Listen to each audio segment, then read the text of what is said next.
Thank you very much, Chaebong. I have a heavy burden.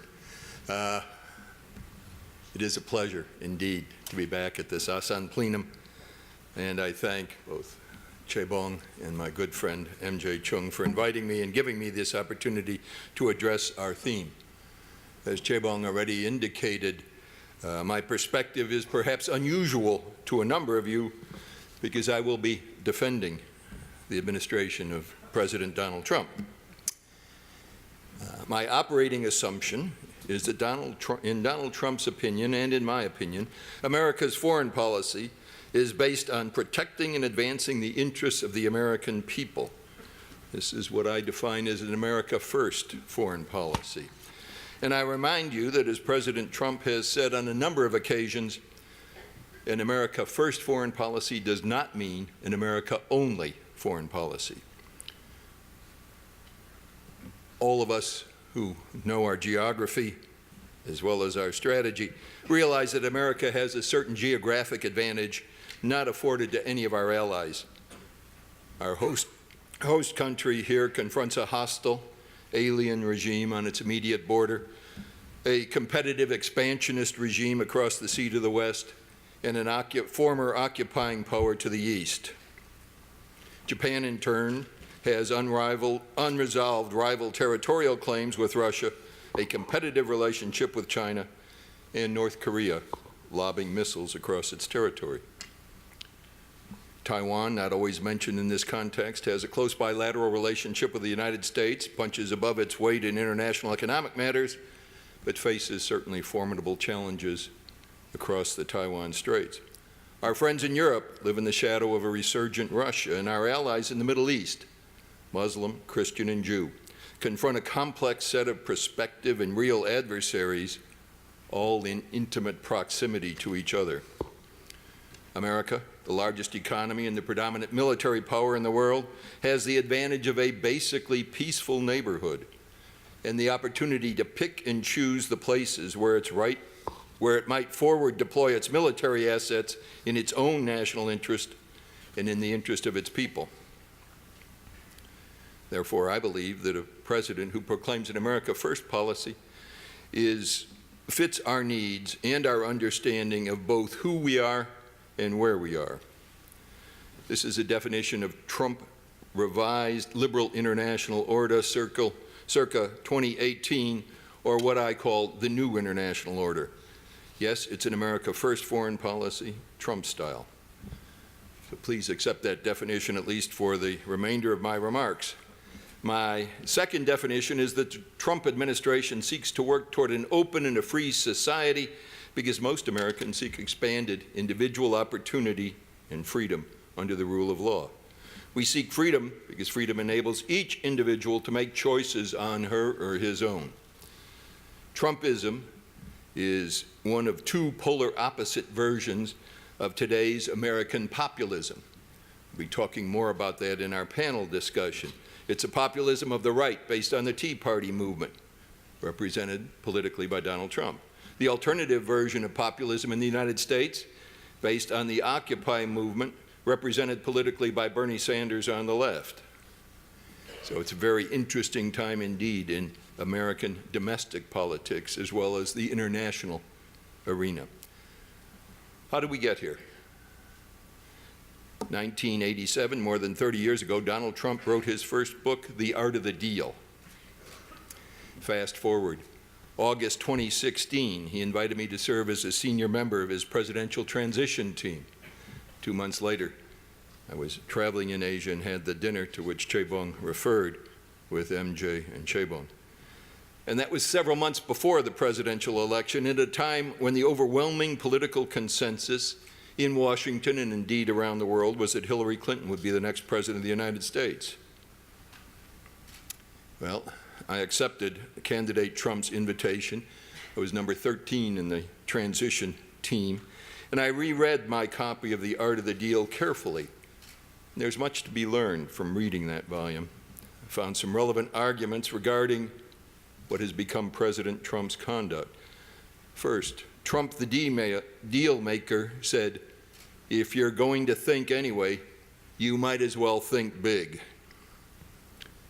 he did. Running for President of the United States is a big thought. Another Trump dictum in the book was to, when you think big, go into negotiations or even discussions and become a disruptor. Come up with new ideas that are so far outside the conventional boundaries of what is considered possible that you are effectively changing not only the debate, but the whole framework, the whole range of options in which the debate is being conducted. What Donald Trump, the disruptor, does is expand that field of debate so that the margins move significantly beyond the way a question is conventionally considered, either in Washington among the think tankers and the politicians, or around the world by both our friends and adversaries. Let me give you an example of an international encounter where Donald Trump thinks outside the box. I'll leave it to others during the course of these days, or according to the Left Atlantic magazine, to give Donald Trump credit for getting Kim Jong-un to participate in the forthcoming summits, as it recently did. But instead, let me give you an example that's out of area, as we say, and I think it's revealing. During the 2016 presidential campaign, on a number of occasions, candidate Donald Trump said, and this is a quote, "NATO may be obsolete, members are not meeting their spending commitments, they have to pay up." Every time he said it, the political establishment of both parties in the United States and, of course, all of Europe told us that it was an outrage that he would talk that way. At that time, most of the political establishment, at least several months before his election, echoed that viewpoint. I had the good luck to have counsel from former Defense Secretary Don Rumsfeld, who had served not only as Defense Secretary but also as American Ambassador to NATO. And Don said to me in early October 2016, "Ed, I don't understand it. When I was Ambassador to NATO and later at Defense, I would go around giving dinner speeches saying that Europe had to spend more on NATO, and all I did was put everybody to sleep. Donald Trump says the exact same thing and everybody is outraged and dumps on him." And that's the way it was during that campaign. Now, 18 months later, a new report from NATO, just issued last month, states that in 2017, the first year of Trump's administration, quote, "NATO members increased their military spending by a net 5%. The NATO report further notes that before Trump, there were only 3 countries plus the U.S. and NATO which were meeting the 2% of GDP goal. By the end of this year, there will be 8 plus the United States. I don't think this happened by accident or just by the goodwill and generosity of our NATO partners. My point is, when you change the framework of the debate and talk seriously about an American pullout from NATO, if the burden isn't shared more equitably, then instead of marginal requests to pay more, a la Barack Obama, Bob Gates, and others, you can actually change the decisions of political leaders who have a significant stake in the outcome of the negotiations. Another point, a fundamental tenet of Trumpism when he campaigned is that the American political system is rigged, primarily against average Americans. It's rigged because, as his political opponent Hillary Clinton said during the campaign, and I quote, "You have to have both a private and a public position on issues. Otherwise, you can't get things done, or otherwise people will be able to see through you." As candidate Trump said in response, this was not the example of transparency that most Americans would like to see in our elected officials. It's also one of the reasons why Trump talked about draining the swamp of the Washington establishment, because the whole Washington-based agenda was both non-transparent and out of touch with so many Americans. So far, think big, expand the debate, drain the swamp. The fourth fundamental tenet of Trump populism has been that the economic order that resulted from this rigged system was unjust to the interests of many Americans. We see this theme repeated in discussions about trade. From this perspective, look at the results of the 2016 presidential campaign. Trump carried Michigan, Ohio, Wisconsin, Pennsylvania. States that traditionally vote Democrat, but where voters were disenchanted over what had happened during the past 30 years to them under both political parties.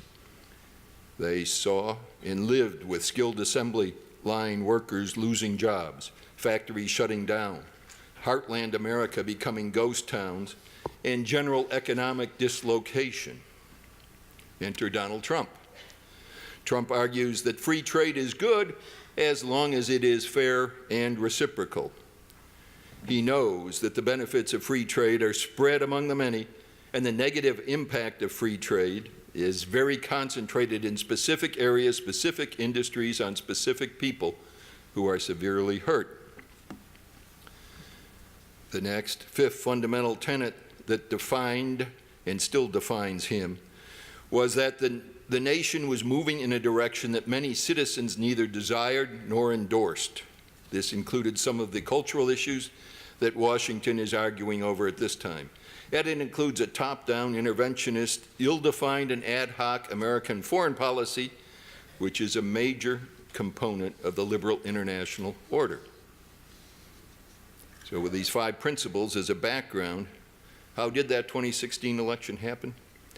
It's clear that the cultural collapse and the globalism of the Obama administration was not acceptable to Trump or to his voters. The people demanded a reversal, and even though those in the mainstream media and the Washington establishment overwhelmingly rejected that and still reject Trump and his policies. Where are we now? The leadership of President Trump and his cabinet in deregulating at every department of the federal government has made economic opportunity more available across the board to virtually every American. So far, his most significant legislative achievement was a tax cut bill he signed into law last December. It positively affected every business, big, small, and medium, and millions of ordinary citizens who received actual cash bonuses in their paychecks and whose tax withholding now is lower than it was previously. And those business tax cuts are starting to bring increased economic growth, record high employment, including among women and minorities. Trade, an issue of, I suspect, more than passing interest to most of our participants here. Let me say that those of you who've known me over the years know that I was a sincere and strong advocate for China's accession to the WTO almost 20 years ago. Frankly, I'm disillusioned. Today, we see Chinese firms violating international sanctions, dumping on world markets, stealing intellectual property, outlawing the sale of Bibles under the guise of an edict supposedly promoting religious freedom, unilaterally changing long-standing joint venture contracts to give Communist Party apparatchiks enhanced roles in senior management, where formerly there was none, and continuous closed markets to American and European firms. And the United States is not the only country that has expressed concern about the unfair trade practices that have been prevalent in so many Chinese industries and been promoted by the Chinese government. Is this evidence sufficient for the president to impose the tariffs that he's proposed? I think you could argue that either way, maybe, maybe not. He has heard vigorous arguments about it internally. And I cite this as an example, too, of how he thinks. Earlier this month, Heritage hosted Commerce Secretary Wilbur Ross, who articulately defended a tit-for-tat trade policy for the Trump administration. Then, just a few evenings ago, I hosted a small dinner party in honor of the new National Economic Council Chairman, Larry Kudlow, probably the most outspoken free trade advocate in all of Washington in either party. Larry's the man the president turned to when he said, let's take another look at possibly joining the TPP. Wow, those are competing viewpoints, and they are all being heard in the White House. That brings me to my point on that. This president, unlike what the media portrayal of him is a president who listens, who thinks, and then makes up his own mind. He pays attention to opposing views, and then he decides, and he expects the whole team to get on board and to follow his decision. And to my mind, that's the way the executive branch of the United States government is supposed to work. So from my perspective, the Trump administration is basically a positive story. So several of you last evening remarked to me that Donald Trump is an unconventional president. That's for sure. I agree with you. We live in unconventional times. America and much of the free world has been involved in years in wars with an unconventional enemy in the form of international terrorists, Toronto today, who claim no sovereign territory or capital city, but whose activities cost our taxpayers, and many of yours as well, hundreds of billions of dollars to deal with. And now, in Europe, we're facing another unconventional enemy in the realm of unconventional warfare. This hybrid war has reached a new level. Little green men, as they have been called, invaded, occupied, and still control the Crimea, a sovereign part of the territory of an independent nation, Ukraine. This army wears no uniforms, is heavily armed and controlled, or at least directed, by a foreign government, in this case, Russia. These forces have since invaded more of eastern Ukraine and are actively participating with Russian troops in Syria, where the United States has killed a number of them. Yes, we're living in a new era, and a new era requires new thinking. And I believe that this involves reshaping and rethinking the liberal international order. The liberal international order, in Donald Trump's view, cannot mean a blind adherence to the old way of doing things, including interference in all the world's crises and in consistent and repeated international nation building. He has said that a strong America understands that, quote, caution and restraint are really true signs of strength. And again, this president has repeatedly promised that America first is not America alone, and that America, our allies, and world peace are best served by, quote, a disciplined, deliberate, and consistent foreign policy. I believe that Trumpism is wholly compatible with democracy and the American tradition. And in fact, as an active participant in the Washington public policy process for more than 50 years, I believe that only someone from outside the political system could be making the necessary fundamental changes to update our way of doing business that this president is advocating. Donald Trump may be outrageously unconventional with the way in which he communicates different ideas and his current thinking, a la Twitter. But that's the way this president operates, as he gets beyond our mainstream media with what he calls its fake news by communicating directly with the American people. And it's interesting to note that everyone from Putin to Macron to May to Xi all are now tweeting back. There is much of Trump's policy and belief that I cannot cover in my limited time this morning. And regarding populism, as I say, I will be speaking more about that in our panel discussion later. Finally, Donald Trump, the disruptor, the big thinker, the unconventional, the tweeting president, knows that he's in a tough fight with those who oppose him and who are determined to undermine his agenda. He fights every day for his populist agenda, which is his version of the liberal international order. My time is up. I hope these remarks will give you a different perspective of President Trump's way of operating and thinking, and I hope that I've perhaps sparked somewhat of a debate at today's opening session of the Asan Plenum. Thank you very much. Kamsahamnida.